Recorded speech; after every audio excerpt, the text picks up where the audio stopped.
We hear that a lot. You're not alone. You're not alone. You're not alone. But like, what does that mean? What does that actually mean? Is it just all of us saying we're not alone and, we're all sad together? It's like, no. I think when we share our experiences, we share our memories, we share stuff that's gone sideways, when people can relate with that, I think it pulls us a lot closer together. What's going on, y'all? Before we dive into this episode with Kyle Pastor with Archetypes Collide, we just want to preface that you are loved, that you have purpose, and there's always a reason to choose to live.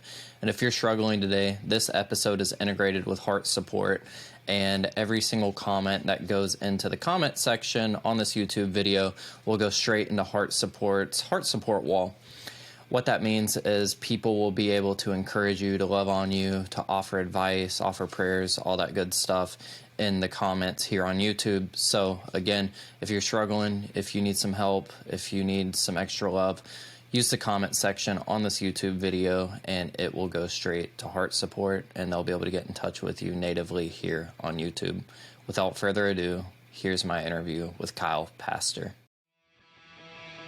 What's up, everyone, and welcome to this week's episode of Trevor Talks. I'm your host, Trevor Tyson, and I am beyond stoked that you're here with us today. Today's conversation is brought to you by Life Audio, so special thank you to them for helping us keep this show afloat and growing on a weekly basis. It's still super shocking to me that people listen to this, so I'm just grateful that you're all here with us week after week and supporting the show. So special thank you to each and every single person that tunes in and Life Audio for keeping this thing rolling. Today's guest is the frontman for the rising metalcore band Archetypes Collide. They have a huge new self-titled record coming on March 31st, and I am just stoked to have them here with us today. You can catch them on tour this summer with Beartooth, Trivium, Malevolence, and more on the Knotfest Roadshow.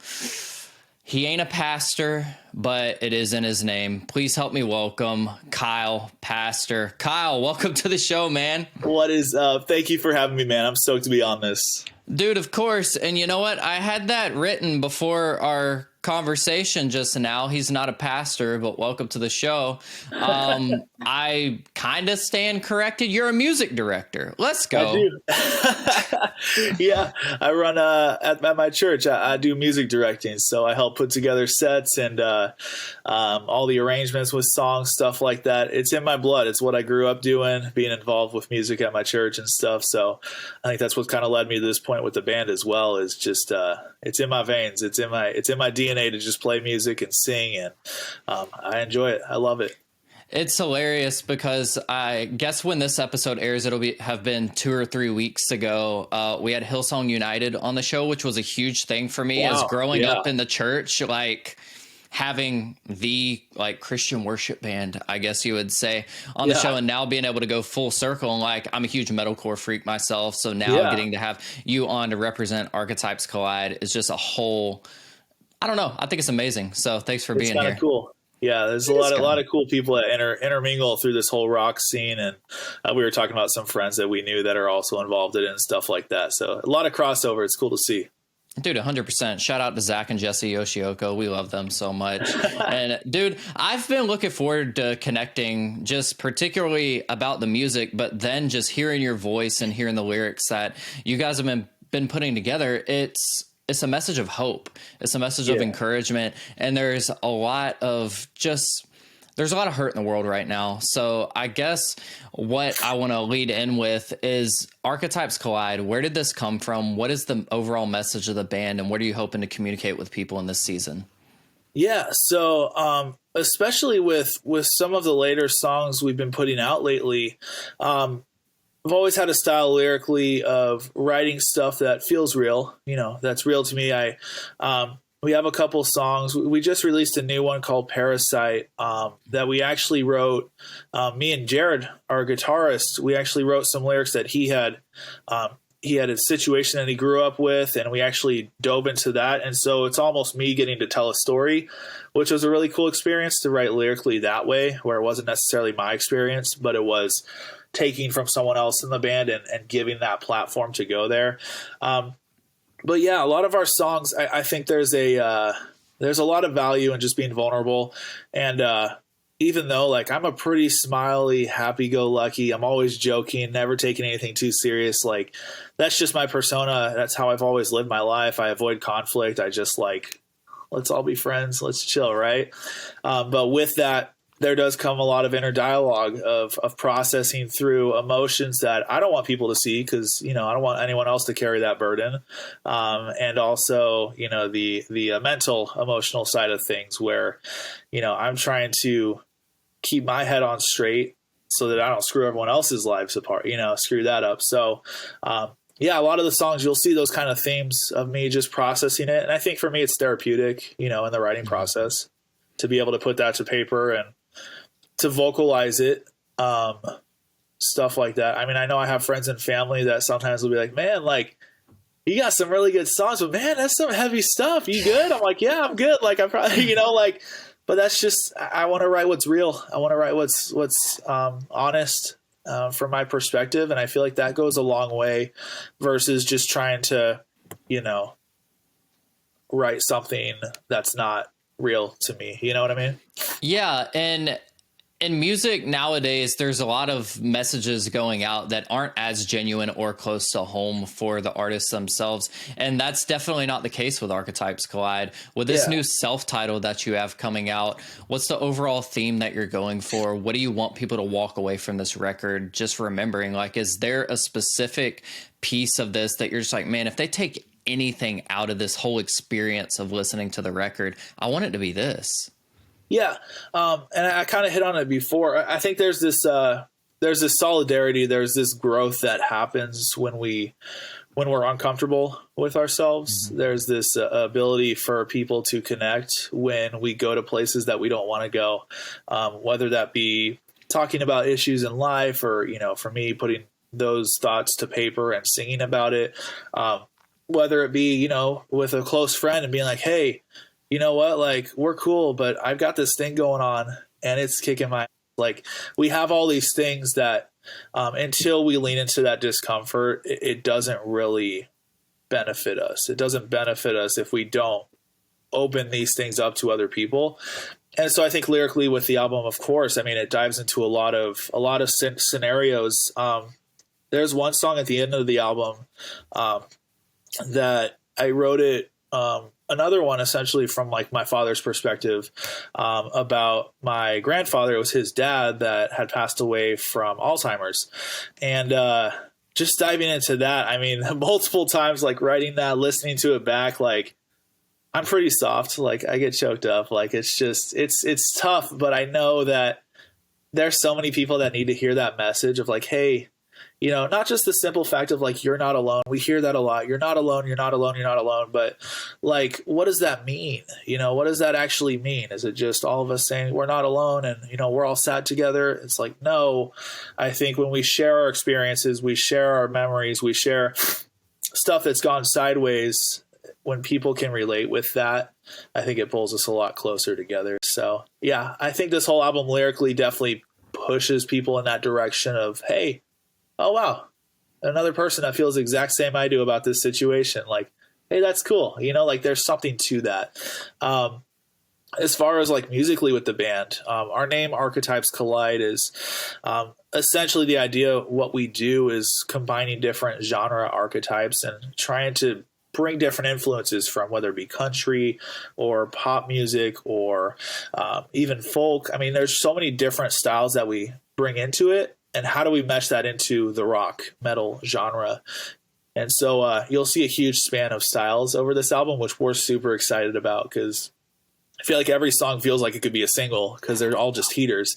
But they're also like, hey, we wrote a song that was, you know, pretty much just a shredder, like all screaming, it goes off. We wrote another song that's straight pop, like could be a Chainsmokers, Justin Bieber anthem. Like we've just got, there's so much diversity to what we do. And I think that's something that we really wanted to lean into to kind of separate ourselves from the pack and be like, hey, like we love rock and metal, but we also love bringing in all these other influences that we have growing up into what we do. And like, that's the joy of songwriting that I love so much. Being able to reinvent the wheel a little bit with that. So we're excited about it all. It's going to be sick. And you're doing a great job with it. It definitely hits home for me. And one of the songs in particular that I really wanted to dive into, just because I kid you not, I've listened to it probably 8 times today alone. It's What If I Fall? And the music video alone is enough to choke you up. Like, let's be honest, you can listen to it on mute and you're still going to get emotional about it. So that's super well done. So obviously it's communicating the message, but the lyrical content, the emotion that you brought into it, and then your voice is just, you can't really describe it. It's raspy and caring, but also wholesome. So all of those things just click super well together, but I want to dive into the nuts and bolts behind the song, What If I Fall? Yeah, so that song actually started. Where was it? So it was the middle of the night, and my wife had already gone to bed, and I was sitting there on my phone, kind of just, I don't know, my brain just goes places sometimes, and I was just humming some stuff, and I hummed this melody that just like, I was like, oh, this feels like it could be a really big anthem kind of thing. So I grabbed my guitar real quick and I just strummed a couple progressions, and I started kind of being like, da da da da da da da da da, and like kind of started, I hummed that chorus melody, and I was like, that feels like something huge. Like it feels like a huge chorus that I could see, like just, I envisioned just the live show of big crowd, just how anthemic that would feel. And I was like, all right, just voice memo, write that down, and just saved it. And it wasn't until we were in the studio that I was like, hey, all right, we finished up a song. We're like, hey, what do we want to do next? And I'm like, hey, I've got this memo of this chorus. And I have kind of the lyrics that I was thinking. And from there, we just built it out. Lyrically for that song, it dives into this whole idea of, I'm in a place where I'm pretty stable. I have a wife. I have 2 kiddos. Lila, Annie, they're 1 and 3 years old. And like my whole family is my world. Like I've got things really good. Right. And so this band, we've been kind of just going at it for a while. We started playing shows 2016, and it wasn't until 2020, 2021 where we started getting attention. We brought on management. We signed a deal with Fearless Records.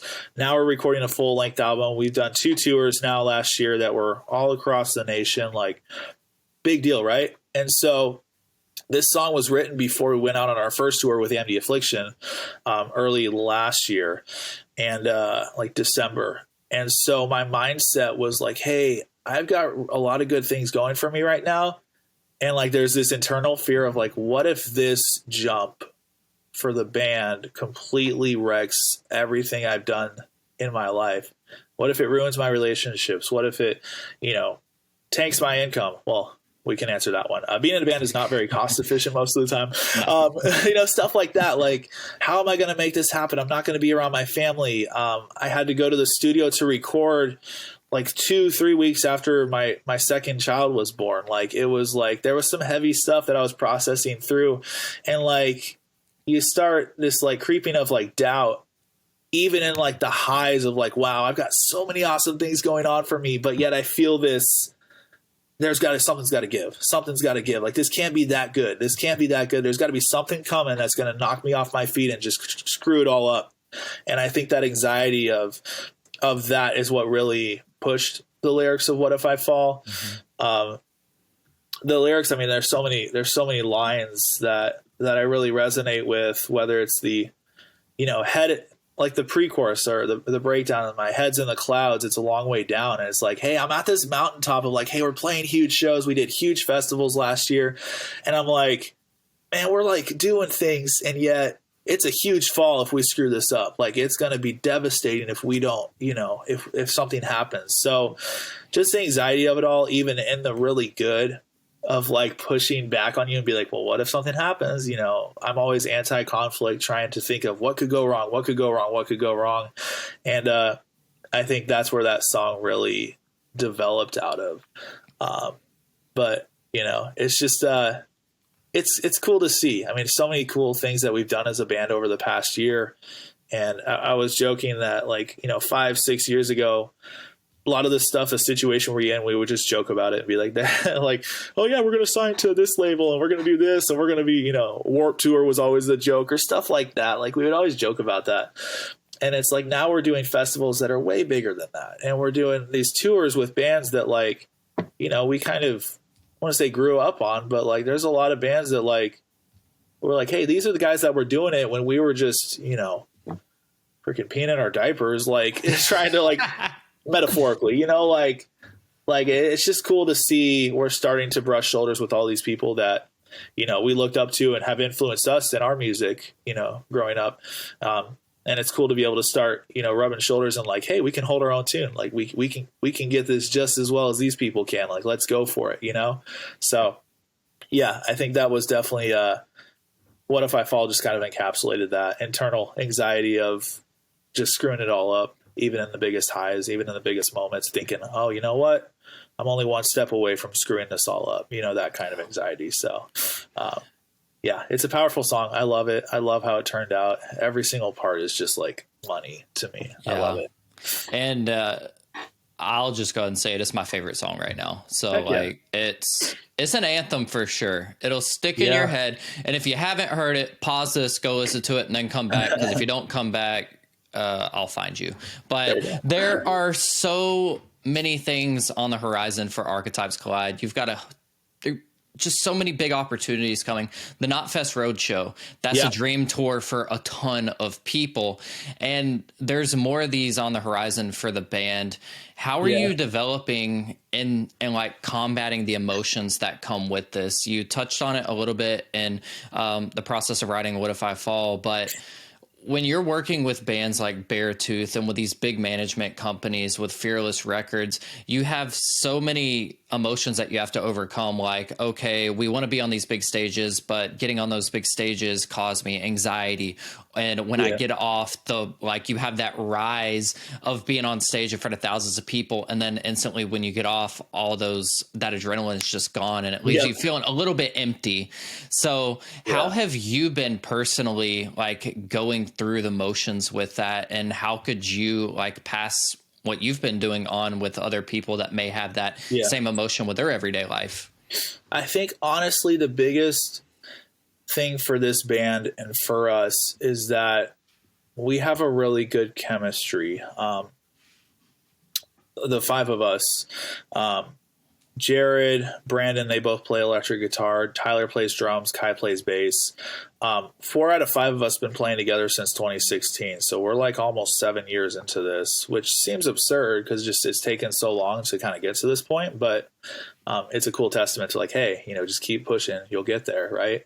And then Kai, we brought on in 2019. So I think that's our strongest thing as a band right now that's gotten us to where we are is we have this really, really good chemistry with each other where like we have a network, like we have people when we're on the road and like things get sideways or stuff happens, like we can genuinely rely on each other versus, I don't know, other situation. Like, and we all live close to each other. So like we like hang out outside of like music, like, like we enjoy each other, like being around each other.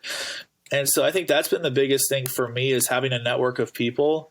I know when I'm isolated, when I'm by myself, like I am not a good person. Like I don't contribute to society. Like I just get selfish. I do my own things and I just kind of downward spiral into like, I don't know. It's not good, And so, whether it's like back at home with my community and my friends and family or, back in my church where I'm helping out with music or stuff like that. Like I have these networks of people that I depend on 100% to keep me level headed.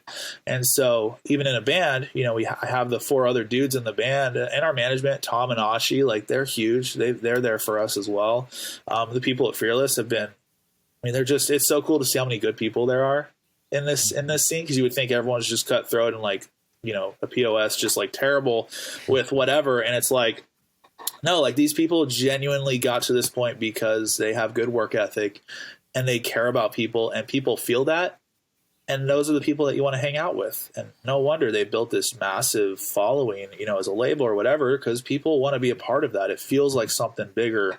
And they've established that culture of like, hey, like we genuinely care about you guys. And we feel that. We felt it from day one. So for other people that, are kind of dealing with those anxieties of like, you have the big high and then after the show it drops off, or, even in life, you say you get a raise at a job and then you're like, okay, a week later, you're like, well, I'm still tired after work. I'm not, I'm going to go home and I'm going to argue with, family or whatever, like stuff gets sideways. But I think the biggest thing for me, and if anyone could, hear that, is you've got to surround yourself with people that, one, care about you. And I know it's hard to find that sometimes. A lot of people, they'll find it, just gaming online. They'll find good friends that they can hang out with, or, the internet's great. You can find so many awesome people through that. But, just finding good communities of people that you want to be like. If you surround it sounds like a mom and dad. It sounds like my dad telling me like, surround yourself with the right people, whatever. But like genuinely, if you surround yourself with the people that you look up to and you want to be there in 5 years or whatever, it just happens. Like, it's not rocket science. It really, like you can set yourself up, if you want to be, jamming in the music industry and you want to be in a band on tour and, signed by a label and have management and all that stuff, all you have to do is just start surrounding yourself with those kind of people, and you got to find them. Yeah. But you start surrounding yourself by those types of people and things just happen. It really does. You have a good work ethic, you surround yourself with the right people, and it really does take you to some really cool places. So whether that's in a job or music or just emotionally, mentally, you surround yourself with people that make you the best version of yourself. You can't lose. You can't lose with that. And I think that's been the biggest thing for me, especially on tour, on the road, away from family, having that network of people. You can't replace that. You really can't. So no, you can't replace that. And community, mentorship, all of these things are so crucial to your development in life. Like you're saying, when you surround yourself with people that are doing the things that you aspire to do, it just starts kind of falling into place. And it's encouraging to hear your story of being able to find that solace in the people that genuinely love you and care about you. And you hinted on this as well. Like, the music industry can be a very cutthroat place, but there are great people within it. And it's encouraging to hear that, especially from you, man. And I'm really curious, like, when did songwriting and music become such a big thing for you? And what was your childhood like? What helped to build Kyle Pastor into the man he is today? Yeah, so I'll try to keep it short. That way I'm not long-winded on this, because it starts, when I was young, my mom used to have me, grab the cassette, plug it in at church, and I'd stand up there with a microphone on stage and sing a terrible solo to all the old ladies. They loved it. So I used to do that as a kid all the time. What's wild is I actually didn't start playing like in a band music, whether it was at my church or, outside of that. It wasn't until, unless you want to count like me playing trombone and jazz band in junior high or my freshman year of high school. But outside of that, we'll take it. We'll take it. Like, I didn't do choir, nothing like that until I hit college. Super late bloomer on that. Like, in college, I was doing a degree in engineering, and by my third semester, I hit calculus, and it completely ruined me. And I was like, maybe this isn't it. And at the time, that semester, my mom convinced me to join the choir at the community college. So I did. I was like, sure, what the heck? Like, I know I can sing, like, decent. I wasn't like a great singer, but I tried out, and I was able to get like a vocal scholarship where I did private lessons, and I was doing some vocal recitals of like Broadway songs, and I was doing like the classical stuff. So I've got a pretty mean vibrato if I want to. Like, the whole opera, maybe one day. We'll see. We'll see if we can fit that on one of our songs one day. We'll collide that archetype. But I'll be waiting for that one. But it wasn't until college. It really wasn't. I was involved. I had some friends that played at a college group for this church over at ASU in Tempe, Arizona. And I got involved with them, and they found out that I played acoustic, and they're like, hey, you should lead. I was like, I guess. And that's where I got a lot of reps, being in front of people, singing with people, encouraging people through song. A lot of people always mention after shows, like, dude, you always look so happy on stage. And I'm like, and we're singing like heavy, like, we're screaming, there's some angry songs, there's some emotional songs, and yet through that all, I'm still just in this weird headspace of like, I just love it so much, and being with people and seeing their faces, and we're starting to see more and more people singing our songs, and like that just like I just smile so much. So like maybe it's a good problem, but I need to work on my metal face and like be more angry. My mom tells me to smile more for our photos, but thanks, Mom. Yeah, but like that's just something in my college years that I developed a ton, and I eventually it bridged into just meeting with some friends that played that style of music, and like We Came as Romans and Pierce the Veil, and this was like 2011, 2012, A Day to Remember. We started going to those shows, and that's where I was like, oh, like this is really cool. Like I was late to the game. Like I didn't even start listening to like Under Oath, like old school, like 2007, 2008 Under Oath, like until probably like 2016. And I was like, yo, where has this been my whole life? And like, I was backwards. I was listening to all these bands that were influenced by them. And then I go back and I see the source and I'm like, yo, like this is huge. Like, and so I kind of had a backward, I was never super involved in the scene, you know, or the 2000s. It wasn't until 2011, 12, 13 that I really got into it. And then just had some friends that enjoyed that music. Me and a buddy did a bunch of vocal covers back on YouTube all the time. Super cringy. They're still up there somewhere if you find them on our YouTube channel. I did find some today when I looked up Kyle Pastor to see if I could get some like insight, and praise God. Like it's not bad. You don't say that. You've come a long way. You've come a long way, but it's like watching, you know, just looking at old photos from like a yearbook, or like, you know, looking at, you know, Facebook will hit you with memories from like 10 years ago. And you're like, oh my gosh, let me delete this. You know, like you just see that stuff. And like, I mean, 10 years from now, I'm going to look back at myself and be like, dude, what a loser, you know, like that's just what we do. It's just the aging process. But yeah, I mean, that's just the process of my college years growing up. I got a lot of opportunities to play music through my church, and I think that's where I developed a lot as a musician. And then it just bled over into this style of music. And so with the guys that we have, yeah, like I said, we have a really good chemistry. We've been playing shows for 2016. So that's like 4, 5, 6, like 7 years almost now. So it's a cool team. It's cool to see how far we've come, especially from like, yeah, we were terrible. I wouldn't say terrible. You're better than 90% of the bands that are out there now, in my opinion. I think y'all are awesome. I'm a mega fan of Archetypes Collide now. I can't wait to catch a live show. And just to hear the backstory of where you've personally come from, some of the things you've been through, it made me even more of a fan now. So yeah. Now you're going to be touring the country. You're going to be touring the world. Just going to speak that one over you. Yeah. And encouraging people with a message of hope and making the world a better place. The last thing I really want to ask is for the young Kyle that's listening now, that Kyle that was growing up not really knowing what he wanted to do in life, didn't have the calling to music yet, kind of questioning things. What would your message be to him from Kyle in 2023? Shoot. I mean, honestly, my biggest, I want to say regret, but looking back, I spent a lot of years of my life trying to lean into things that I wasn't good at.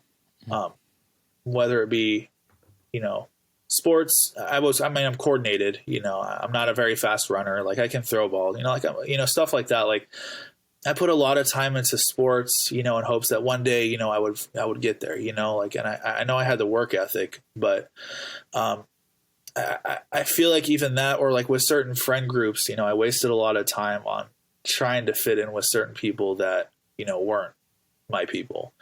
And so I think the biggest thing looking back to like the young Kyle is like, hey, you know, at the core, you know, what your God-given like gifts are. Like, you know what you're good at, and you got to run with that.